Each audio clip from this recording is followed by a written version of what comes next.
Okay, we are live at App Building 101.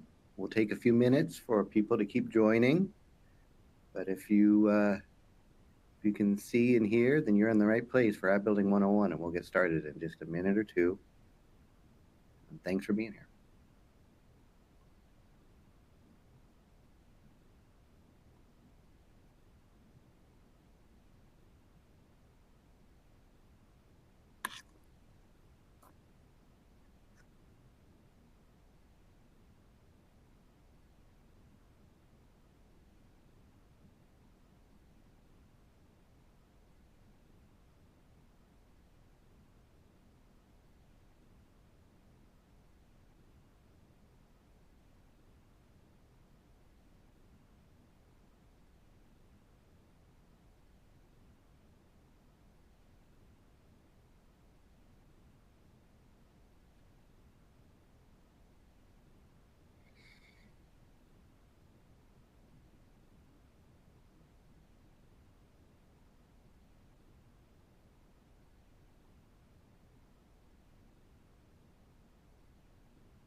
Okay, we'll give it just a little bit longer, then we'll kick off, we'll introduce ourselves and get started.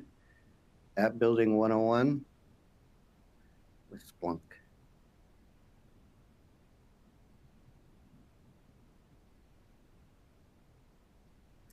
Okay.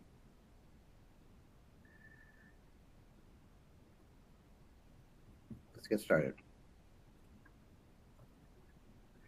App Dev 101, Splunk App Development. If you came here expecting to see Dan Hosaka, I got to let you know that Dan's feeling under the weather and I'm his replacement today. My name is Patrick King. I do dev.splunk.com developer documentation, and I'm happy to be here and ready to give you this App Dev 101 presentation, which you may have seen me do something like this, similar to this at Conf 24 and Conf 23. And my co-presenter is Mayur. Hey, Patrick, and hey, everybody. Good day. Glad to be here. This is Mayur Pipalia reporting from Cisco GSX event, and I'm super excited to co-partner with Patrick to go over some of the app development nuances and be here.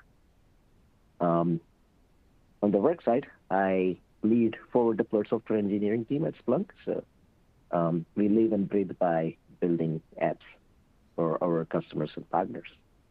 Happy to be here. Great. So these are our legal statements that we will show you for a little bit, but it basically means we may talk about new features that aren't released yet. I don't think we do, but let's say we do. So just take that for what it is. Unreleased forward-looking statements. Okay, app building. What do you do with apps? Why do you want to build an app? With apps, you extend Splunk features. So what that means is if you've used Splunk, you know what we give you out of the box, but you can add on to it and solve custom problems and extend Splunk by building an app. And then you can reuse what you've built easily with others. So there's a level of free apps that help you get your data in or create dashboards. You can go get those. Those help you be more productive. You can, actual products that Splunk will sell you are apps. They're called premium apps, and they're like ITSI and ES. Those are just big, powerful apps that you can purchase and do more with Splunk. Or you can build your own app, which means in your enterprise or for your problem, you can create a custom connection to your data source, or do data analytics and produce a dashboard that only your private enterprise wants to see. But now you can reuse it and share it with others, and they don't have to build it and they don't have to know what your code was. You get to conveniently share these solutions across your enterprise. So that's the idea of app building.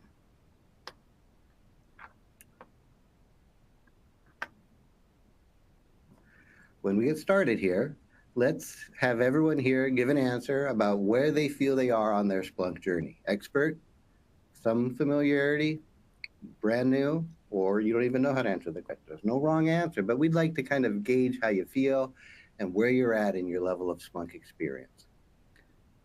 So please take a minute, try to give me an answer, and we'll look at the results in about a minute.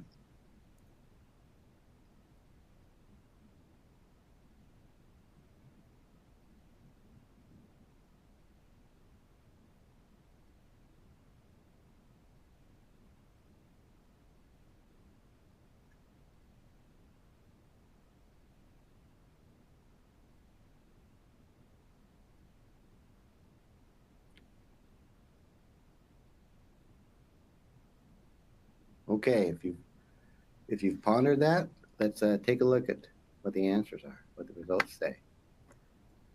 2% experts, 70% familiar, which is good, and 25% new. That's great. That's good because this talk is oriented towards customers who would be new to app development. We don't expect you to be a programmer. We don't expect you to have a development environment set up. We're going to show you how you can do an app with just Splunk Enterprise. You do need to have Splunk Enterprise installed. But given that, anybody can build an app. And so you're familiar with Splunk Enterprise. You're in the right place, but you're not necessarily a professional developer. You've done this before. We're going to show you how to get started.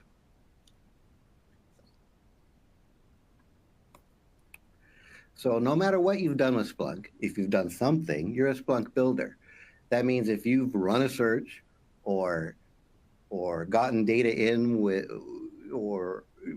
any connector or looked at a report, you have a knowledge object and you worked with and probably customized and created the component of an app already. You may not think of it as an app, but it's the building blocks from which you build an app. Everybody uses them when they use Splunk. The next step now is to package it up as an app that can be deployed and tested and shared and reused. So all we're doing is what you already know how to do as a Splunk data analyst or a Splunk admin or a Splunk customer. But now we're taking the next step to turn your solution into something that is shared with others. That's all we mean by Splunk Builder or Splunk building apps. It doesn't mean you're a programmer. It doesn't mean we're going to make you go get a Java SDK and learn a whole language. It just means you're taking what you can do from the Splunk user interface and extend it and share it. So the knowledge objects are the structures within Splunk, like reports, like searches, like alerts, that you will be able to control with configuration files and other scripts to produce these custom solutions. That's all a knowledge object is. You extend what we give you with Splunk Enterprise to connect to other applications or other APIs or custom data sources. So you just increase the power of Splunk Enterprise out of the box to do more bespoke solutions. And then you can deliver this solution in the form of an app or an add-on or a SOAR connector, which are all different terms for ways you collect and package the files that you've been working with. And now you can share them or test them or deploy them. But what I'm trying to say is you don't deliver something like an executable that's been compiled. Like if you've been an Android developer or a Windows developer, we're not talking about that type of app development.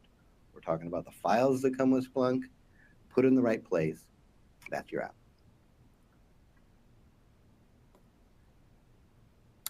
Here's some reasons about why you'd want to become an app builder. You can use these knowledge objects to gain new insights and get more value from the data you have access to.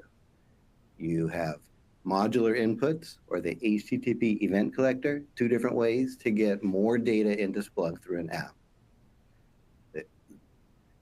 You can take custom actions on alerts when events happen in your data that, by default, they're just events. You can write an app to have a custom action based on that event.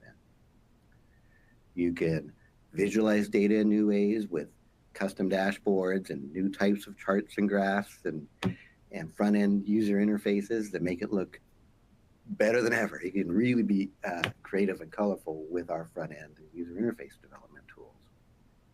You can take a search command, you can take SPL, and you can add on to it. So it's SPL plus. It's SPL plus data processing that you've added so that you can manipulate the data and custom query into data that the commands that come with SPL don't necessarily handle that out of the box, but it's real easy to extend it. So now SPL does exactly what you want to do for your custom solution. And then you can tie Splunk through APIs, which are programming interfaces, to other solutions, whether these solutions are data sources like Oracle or Microsoft or SQL, or other data you can get from any service. There's a million APIs out there from which you can get results and data and information from pictures to data from the government to traffic data from other apps like Twitter. It doesn't matter what they all have APIs, and you can now add on to what you have in Splunk to all these public-facing connections to other integrations. It's really powerful. So again, what does an app look like? In Splunk, an app is a collection of files put in the right folders. That's all it is. It's not compiled. It's not an executable. It's nothing esoteric. It really is files sitting in the right folders. And what I mean by that are in your Splunk installation, represented by Splunk Home, you have a folder called etc, and then under that you have a folder called apps. So etc/apps is where all your apps live. And when you build an app, that's where your app goes. You'll name your app whatever you want, call my app in this example that we'll do today. But under my app, under your app, then you have subfolders to connect. Those subfolders will contain code if you write code. You can have Python files and JavaScript and other executable code files as needed, or they can just be conf files, Splunk configuration files, which you probably have already touched. Those are really the text files that configure Splunk. We have stanzas for the areas of a comp file, and then key value pairs for the settings within those stanzas. So put the right comp files in the right folders, and you're building an app. And then the final thing that goes in there are the resources that might be used by your app, like the README or the images or the XML or HTML that would build things like your dashboard or your front end setup screens for your app that you can make it really run within Splunk Enterprise as like it's its own front end, and it looks like your own thing with your own logo on it. Well, those are resources, and those all have to go into the right place. But once you have all your files sitting in the right place, you have an app, and that app goes in the apps folder. That's it. So the steps for getting things running as an app are listed on this slide. In the big picture, you start by building and testing an app until your app does what you want it to do.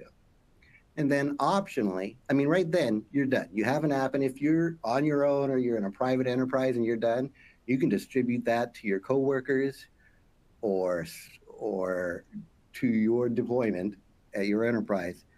And you're an app builder and you're an app developer, and you've done your job.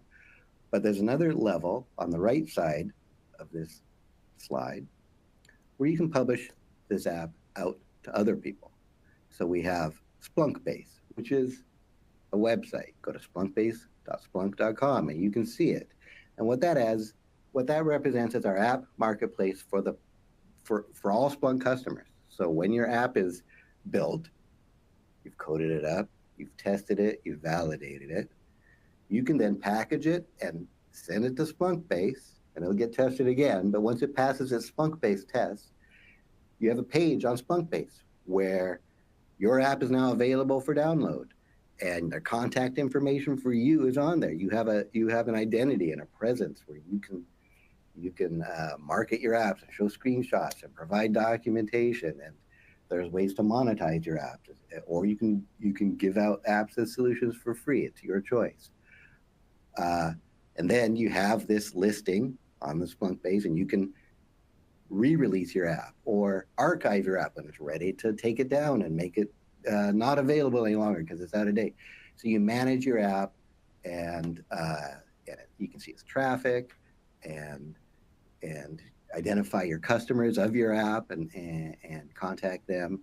So that's the power of Splunk-based app marketplace.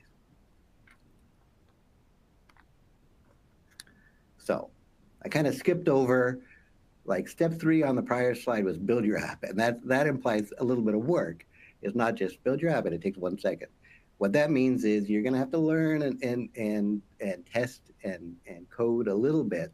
Even if you're not a coder, you're going to have to touch some XML maybe, or touch some configuration files to get things to do what you want your custom solution called your app to do. That's what you have to do. To help you, we give you these resources. We have dev.splunk.com. That's our developer documentation portal. And that's my property. If you go there, you're basically consuming what I deliver. So thank you. Go there. I want your feedback. I want you to take advantage of all the pages we have there. We have a developer's guide. We have tutorials. We have tools and SDKs and downloads. If you use Visual Studio, we have add-ons for that. We have all sorts of things to help you. We have Splunk Base. That's our marketplace. I told you how that works. You upload your app when it's ready as a package to Splunk Base, and you get a custom listing that represents your business and your download for your app. And everybody who can go to Splunk Base can now download your app and be your customer. App Inspect is a downloadable CLI tool, and it's an API. Either way, it's a way to validate and test and prepare your app for release. And we have all sorts of other tools and SDKs and APIs to help you manage your app and monetize your app and functions like that. So we give you these resources to help you in this journey. And that's what you need to know, basically, to complete step 3 of that slide of build your app. Splunk development help is given to you at dev.splunk.com. So with your browser, you can go there at any time. You see this website. We have 2 channels there, one for observability apps, which differ from Splunk Enterprise apps. And today we're going to focus on Splunk Enterprise apps, but both sets of docs are there for you. Develop for Splunk Cloud and Splunk Enterprise is all in that channel. And one thing you should know is whether you're developing for Splunk Cloud or Splunk Enterprise, you start with Splunk Enterprise. Splunk app development happens with Splunk Enterprise for both deployments, and then you have to add some additional checks on it to make it cloud compatible. But there's no separate path for cloud development. Start with Enterprise and do all your app development there to get started. That implies going here and getting a developer license. Now, if your enterprise already has Splunk Enterprise, you have a license already. Or if you go get the free download of Splunk Enterprise, you get the free license. But if you're going to be serious about developing apps, when you're ready, go get what's called the free developer license, and it'll up the limits of how much data you can use, and it's all free. But it is a more powerful license that allows a lot more testing and throughput than you get for the free license out of the box. So that's kind of step 1, is go get the right license, and now you're ready to be a developer. That's this box on top of dev.splunk.com. So that's kind of the setup. That's the basics you need to know about why you want to build an app and where to go for help. And for the next part of this presentation, Mayur's going to take you through the steps of actually building your first app. Mayur? Thank you, Patrick. Let's build an app, shall we? Before we build an app, we want to make sure that some of you who have access to the Splunk Enterprise, you log into the Splunk Enterprise. But in case if you don't have access, we will share the content. We will share this presentation. So you can follow the steps at your leisure. And right now, maybe you can just focus on just learning the steps. So either way is fine. We'll go step by step. And let's sign into Splunk instance with your username and password. And once you all are signing, we'll give everyone a moment, at least those who have access to it. We can, awesome. Once we are signed in, you are generally presented with the screen, welcome screen, home screen, and our intention is to create an app, right? So we'll click on the top left gear, just aside the apps.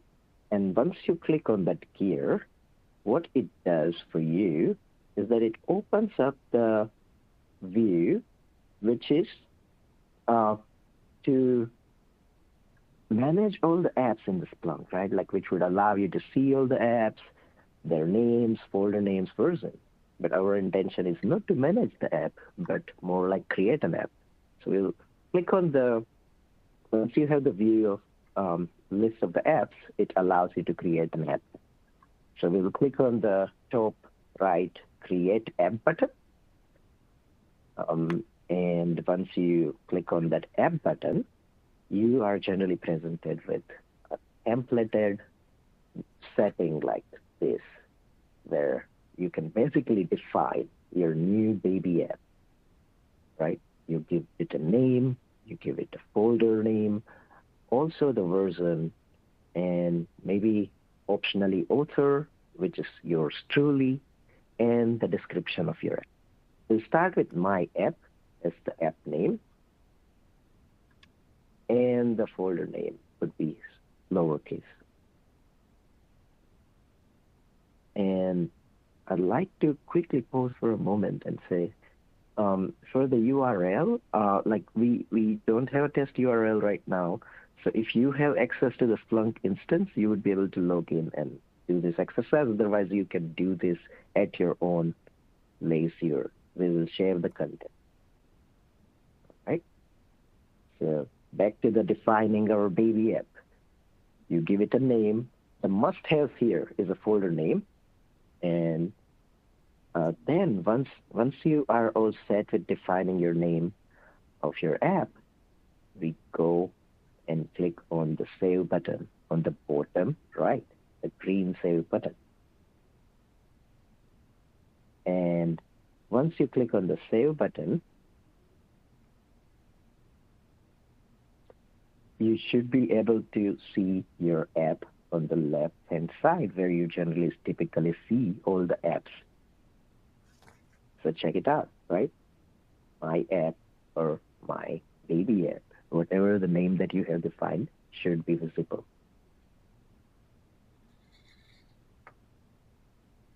Once you click on that My App, you are generally presented with the default view of the app. And the default view is the search view. In that search view, we want to create a new search, and we want to write a simple SPL, or Splunk Processing Language, or a Splunk query. And that query should look something like this. Its index is equal to _internal. We are picking internal index because generally that index is available. So index is equal to _internal, and into the parentheses, log underscore level is equal to error, or log underscore level is equal to war. And then we close the parentheses. And then we do pipe steps count. Now, again, this content will be available for you, so do not worry if you can't type. We will share this with you. But what you generally do once you type your search is you hit that search button, green search button on your right-hand side. Once you hit the search button, the expected output would be like, what all are the errors or the warnings in my internal logs, and I want the count of it, right? The idea here is that once we create a search, we'll be able to save it and make it part of the app. So once you hit the search, you will be able to see the count. Now, what if you have these repetitive searches that you always keep on using? You want it as a part of your collection, as part of your app. What we do then is that we click on the Save As on the top, and then click on the report. So when you click on the report, you generally see Save As Report pop-up. That pop-up allows you to define your report, give it a title, description. Here we'll focus on, hey, I'm searching for all the internal errors and warnings, so we'll give it a name, My Warnings, as a report name. Once you define your report name, you would click on the Save button on the bottom right. Now, once you hit the Save button, you would want to see your reports. So you would click on the tab. Generally, it's the fourth option on the top, the tab named Report, which would allow you to navigation to all the reports that you would. So you would see your report. Now we'll click on Reports.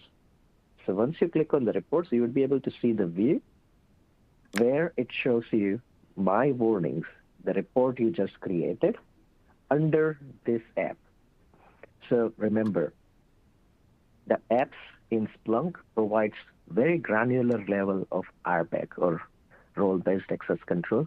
So because we created this report under this app, it shows under this app. And sometimes if you click on the other app, you can be granular and avoid having cross-sharing done or something like that, right? But here, our focus is on just showcasing errors and warnings. So you would see your report here. And so now that you have created your report, we will do one more thing, like, hey, I don't want to click on reports and then see the list and then click on report and get to my report, right? So what are some of the easiest way to navigate and customize the navigation, right? So that's the up next. We're going to learn more about how do we change the menu, right? How do we change the navigation interface? So what we are going to do here is we'll click on the settings from the top right option, which will open the drop down, which will have the option called user interfaces. So you select the settings and then you go to user interface. Once you click on user interface, what we will then do is we'll go to the navigation menus. Remember, we saw the tabs, search, reports, dashboards, etc. That's what this navigation menu is. So once we click on navigation menu, you would be able to see the default view assigned to your app. You can see that app is highlighted. And what you click here is a default option. Once you click on the default option, it will present you with something like this. Now, don't get daunted by like, hey, this is too complicated. This is just the XML data representing those visuals. Now, the search view that you see, this is the default stanza, right?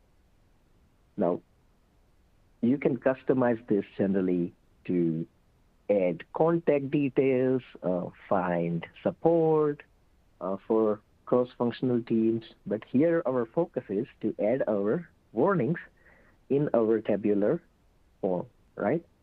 So what we are going to do next is add the one XML line, which will allow us to define my reports. So how does that work, right? How does my app looks like? So generally you would add a line, the second line called saved with the key and value called name. So saved is the saved searches, saved reports, right? And name is the key, and the value is your report name, which is my warnings. This is very similar to HTML tag or XML tag, where you're defining a tag and adding a line. So you can copy paste this line, or you can write it down, where you have left parenthesis saved, and the name is a key equals to, and then your name of your report, which is my warning. So if you have given custom name, you want to make sure that you give custom name there. And then you end your tag with / and the end of brackets. Now, we'll give everyone enough time to wrap up this option in case you are doing it live. But once you are confident, hey, I have this line, you want to hit Save button.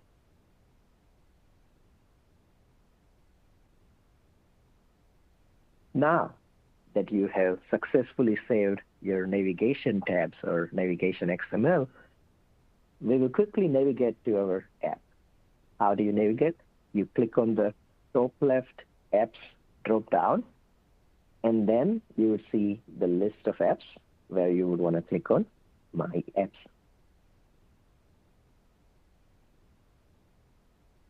Now that we navigated to our app, you would be able to see your newly created tab. Look at that. My Warnings is the first tab. Now, there is an option to actually do the drop down as well, which you can explore in the future for sure. But now that we have this app created, right, like you defined the app, you created a report, you customized the navigation menu, we will focus on the basics, right? All the basics of app development. Now that you have all the essentials done, what do? We would want to package the app. So there are multiple ways to package the app. This one is through command line. So in case you have command line, you generally want to use the command called Splunk space package space app and my app. Now remember, this my app is the folder name that you would give. And if you are on Windows, you would want to use the Windows path to navigate to the Splunk binary in the Windows. The example that you see is the default Linux path that we generally see with every Splunk install. Now this is one way, right?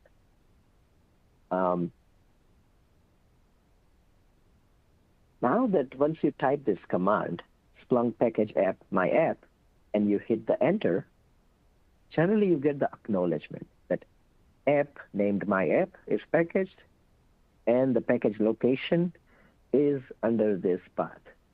And what it generally does is that it produces this file called SPL. Now, we would be like, hey, what is this .spl package? Of course, we knew the SPL is Splunk processing language, but SPL as an extension is just a tar file or a zip file. So remember, Patrick showed us the hierarchy and folders like bin, where executables goes, app server, where static file goes, default local, where .conf file goes. So the tar file or a zip or SPL would contain collection of those in a hierarchical way, in a more seamless way. right? So that you can then socialize it, right? Like once you build the app, what you do is share with your colleagues, share with your community. Now, what we have here is also another command. Like if you don't have access to Splunk, you want to make this part of your CI/CD, or you don't have access to Splunk command to archive the app, you can use the tar command, right? Because it's at the end of the day, tar file. So this is just one of the examples of how you can compress or tar your file or your app. So tar -cv zf, C is for compression, V for verbose, Z for zlib or extra compression for tgz, and F is to give you all the details and forcefully give you compression information. Now, again, this is only another option, yet another option to package your app, right? Now that you have packaged the app, we want to understand what that package could be sent to, right? Like what are the areas we should be doing once you package that? Once you package the app, you want to test and share, as we discussed. Before sharing, you always want to make sure that your app passes the cloud or app inspect quality check. And this is just to ensure that, hey, your app doesn't break or your app doesn't make your environment unstable or doesn't do anything that is not intended for the app to be doing. So App Inspect is kind of your friendly tool, which helps you validate from the quality and security perspective that my app is good, right? The one that we built, it's just the static XML details, static reports. So we don't have any binary. But when you build complex apps, it becomes apparent that we need tooling to ensure quality, standardization guidelines. So that's where App Inspect comes in handy. Now you can also distribute apps through private UI. So Splunk Web UI is another way you can install, or command line is another tool. Like, so if you want to install the app on cloud instances, we have ACS or admin config services, which allows you to configure your cloud instances through command line or through API. And one of the things you can do is download or upload the apps, amongst the various other things like creating index through command line and whatnot, right? And if you want to upload app through the UI, you can also use this feature called self-service install. So you can just upload the app through self-service feature and upload the app. I know, multiple ways, but they all have their own unique use cases. But hey, once you test and share your app, it's time to also publish it, right? So how you would share the app, you would publish it on Splunk base. You would release it on Splunk base so that community can use it. Now that we have packaged the app and we have done like creation all the way to packaging and publishing, let's learn from Patrick a little bit more about additional resources. And again, we will share this information so you won't be missing out on any of this valuable content. Patrick, over to you. Thanks, Mayor. Those were great examples of how to actually build an app using the Splunk UI. To help you in this journey, we have more resources for you, and you can see a bunch of stuff listed on this screen. We have a blog that has lots of articles, and we're refreshing that every day and every week. There's more information up there, the latest tips. There's a documentation on dev.splunk.com, which is my site, but we also have docs.splunk.com, which has good information about Python migration and information for administrators. There's the whole Splunk education and training program. You can take courses to start at the very beginning and take you all the way up to become an admin and an architect and a Splunk app developer using the most advanced features. As far as you want to go, we have help for you in training. And The main thing I want you to remember from this session and from this slide is that we're here to help you. And here's how you can get in touch with me and everyone else in this session and other experts at Splunk is you join Slack for free. Everybody can join Slack. You don't have to join with your corporate account or anything like that. You can any email can get you in the door with signing up at Slack, and then you join the Splunk user groups public channel. And now you're in. And within that channel, there's a bunch of Splunk rooms. One of them is App Dev.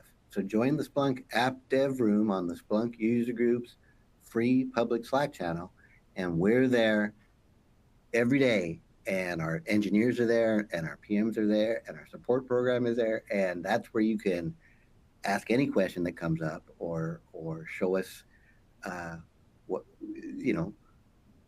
where you want to go for the next answer. All your resources can be asked freely there. So that's where you should go if you want to talk to us more. And that's it for resources. So we're ready to go on to the final part of the program. Q&A.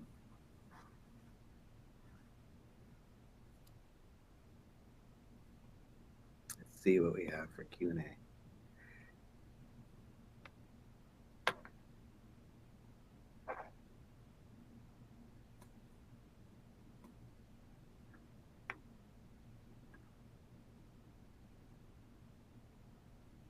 Read this here.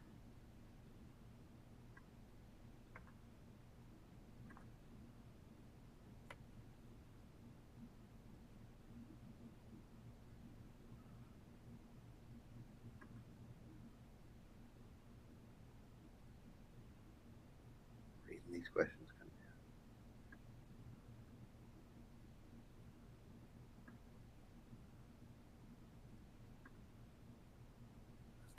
All right. I'm looking at the question list here. At top, I see, how can we use different SDKs for building apps? Well, Splunk provides a collection of SDKs. If you go to dev.splunk.com, we have documentation about the SDKs, and we have a download page where you can see which SDKs you can acquire. We have a JavaScript SDK, if that's your language. We have a Python SDK. We have a Java SDK. We have logging libraries that help you with built-in functions and classes that you can add to your language for logging, log file ingestion. So go to that resource, and that's where you can get the SDKs and learn how to use them. They're basically wrappers around the function. So you don't have to use an SDK, but they will, if you're experienced with coding, you'll find that they are powerful and they save you a lot of time. But like we showed you today in today's demonstration, you don't have to use Java or JavaScript or Python necessarily. You can do stuff out of the box. And,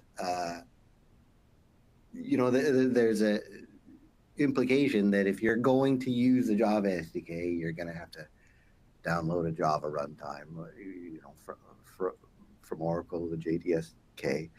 So there's additional steps and requirements that kind of go beyond Splunk to become a Java developer and so on, or a Python developer. It's Python, for example. But we give you, once you're up to speed on that, and we help you do that too, then we give you these connections to these different languages.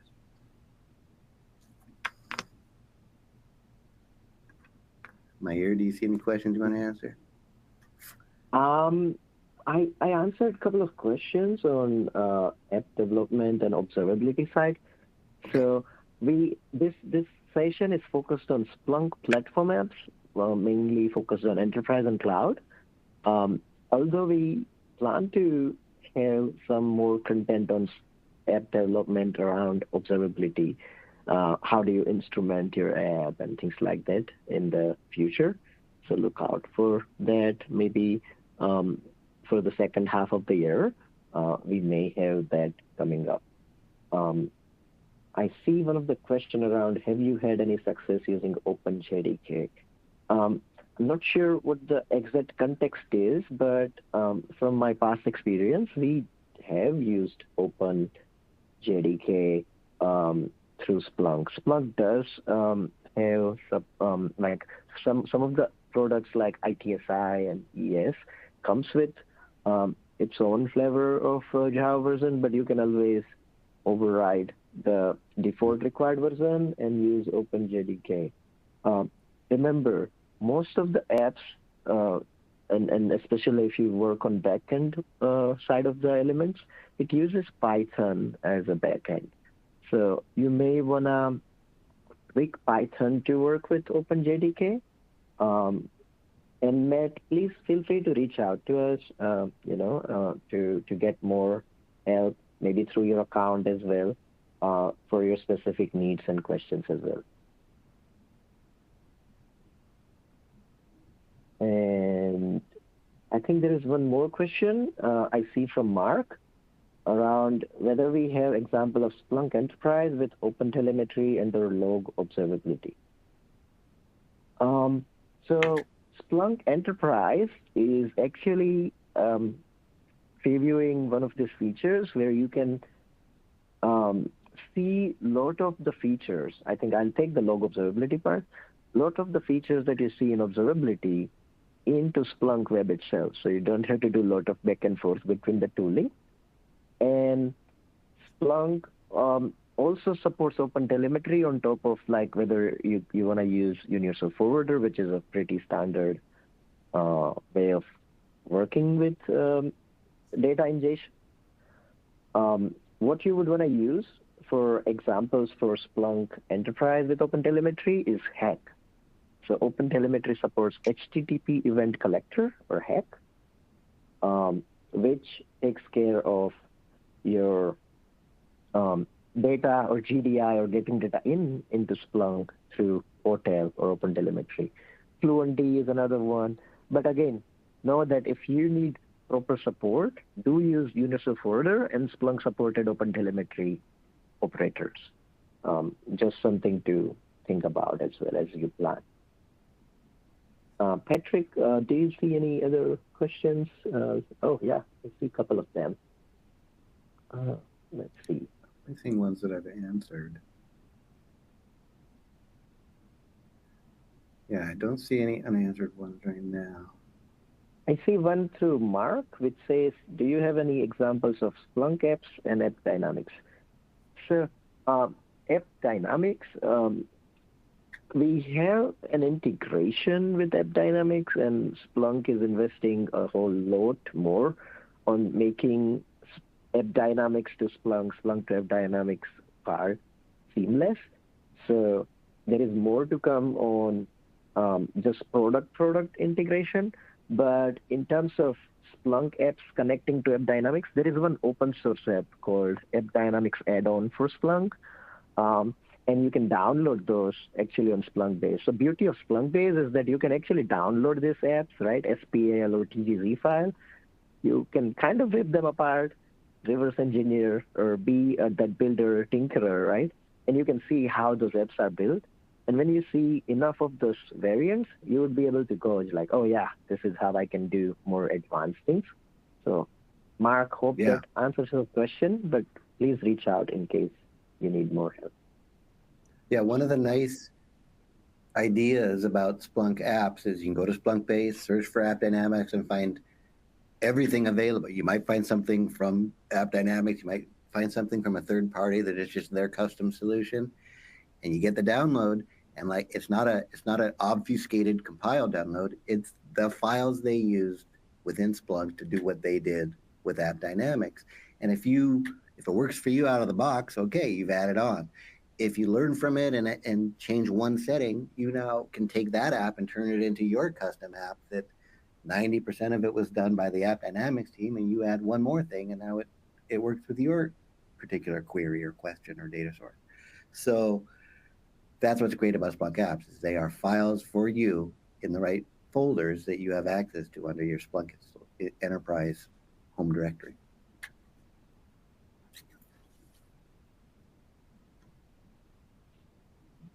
There is a question from Jonathan on whether inputs and props files export along with the packaging.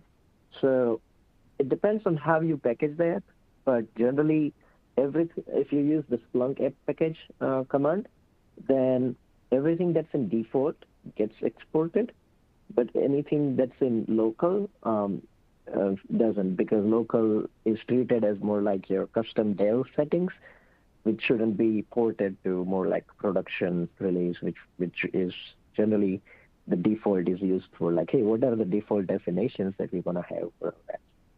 So hope that answers your question. But if you use TGZ, it will, or tar command, it will package everything. So really depends on which method you use to package the app. But if you use the standard Splunk package app, it will export. It will not export local conf files in local. It will only export default. I see one more. Do we need to follow the same procedure to install the app in Splunk Cloud? I'm so sorry. Excuse me. So I think Mani Kandan is asking whether we follow the same steps to install the app. Well, if you are not building the app and just installing the app, you can always go to manage apps or find new apps and you would be able to install it. Or you can alternatively go to Splunk base, download the apps, and upload it as well. But if you're building the app, you can follow the same procedure. But if you're not building the app, you have within your Splunk Cloud, you can search for the apps through Find Apps feature. You can again click on that gear, and it will take you to those options. And always leverage the Splunk base to find new use cases, new apps.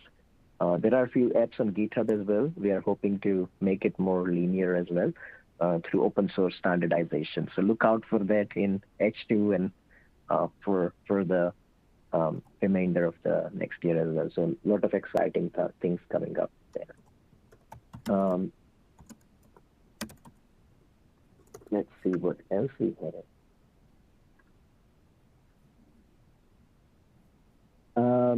I think there is a question. There is a question whether all the Splunk-based apps are free or do we need to pay for Splunk-based apps? A very good question. There are few apps. So Splunk-based have over 3,000 apps, right? And I think Splunk Premium apps is where you would want to talk to Splunk supported or Splunk Premium apps.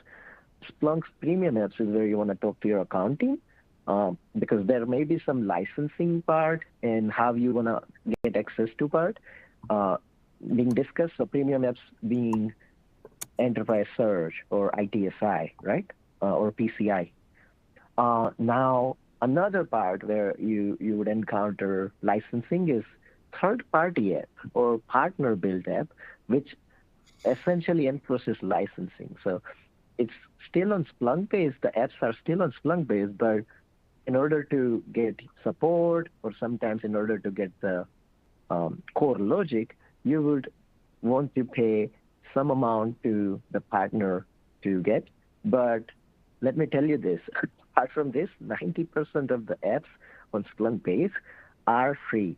And their codes are visible, like when you download, so you can actually tinker. So hope that answers the question. And I see one question from Sumit on how can we use different SDKs for building apps. Well, we have Splunk provided Python SDK, but if you want other SDKs, such as like, hey, you want to build an app on AI and you want to integrate OpenAI SDK, or you want to build an integration with HashiCorp Vault, or you want to build integration with some other SDKs, right, or libraries, you can always import Python packages. And there is a folder within the app structure called lib, is where you want to put all the SDKs for building the apps. Also, that is backend part of the building app, but for front end, Splunk UI Toolkit is amazing. Like if you haven't seen the full potential and customization ability that Splunk provides, Splunk UI Toolkit is a way to go. It's kind of like Twitter Bootstrap or component library, which gives you all the buttons, all the sliders, drop down, search things. to build your own custom full-fledged application as well. So possibilities are endless there. Hope that answers your question, Sumit. Um, Jose is asking whether Splunk Enterprise SVAs, um, which is Splunk validated architecture, by the way, for those who don't know, can they easily be applicable to Splunk Cloud, or do they require a different architecture design? So I would say there are nuances of Splunk Enterprise architecture that applies to Splunk Cloud as well, but there are a lot of nuances that's abstracted in Splunk Cloud, right? The whole idea of Splunk Cloud is that you don't have to manage the scale, you don't have to manage the basic sizing, right? And you are given the abstracted way of architecture. So I'll just look out for that. But that means that there might be certain burden that is taken out of Splunk Architect. Now Splunk Architect actually can focus on building the app, building the content, building the use cases, right, to solve the businesses. So rather than focusing on just maintaining the Splunk, which Splunk Cloud takes care of it for you. Now you can focus on actually adding the value to the business. So hope that answers the question, Jose. Again, reach out to us if you have more questions in the future as well.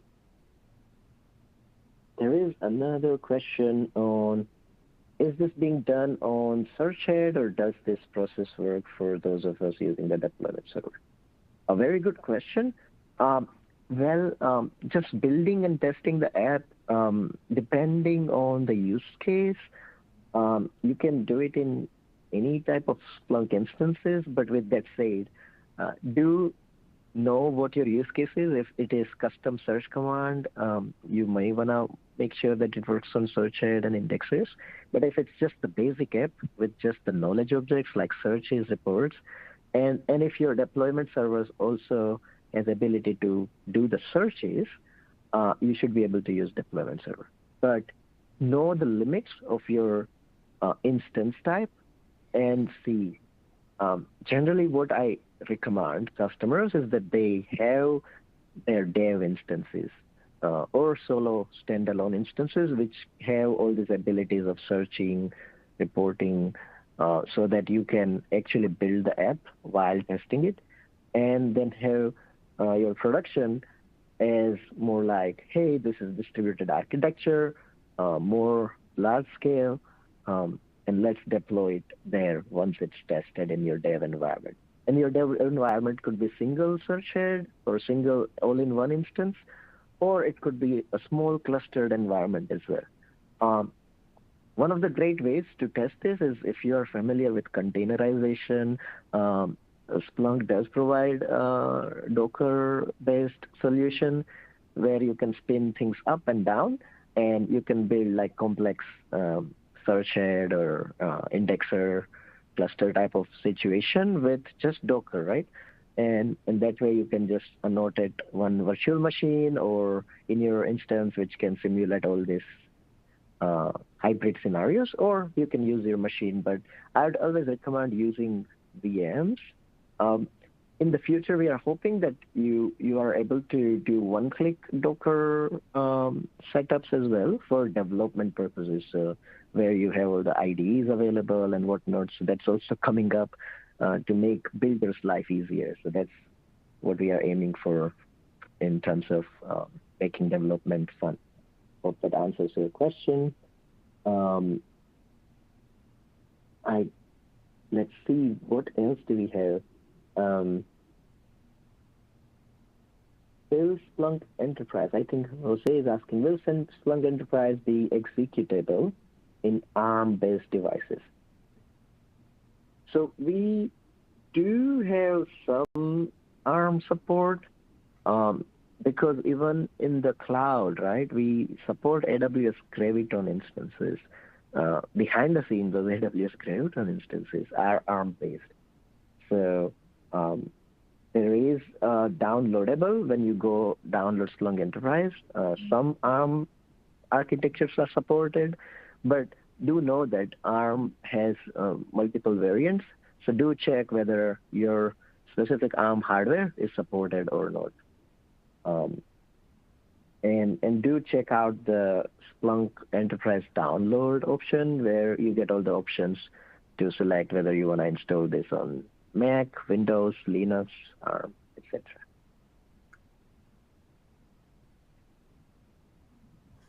Okay, I think that's our time. I want to thank everybody for showing up and learning how to build apps. I hope we gave you some resources. I hope you know to go to Slack user groups, app dev to find out more, and the dev.splunk.com to read the docs. And I really appreciate it. This was really fun. Thank you, everybody.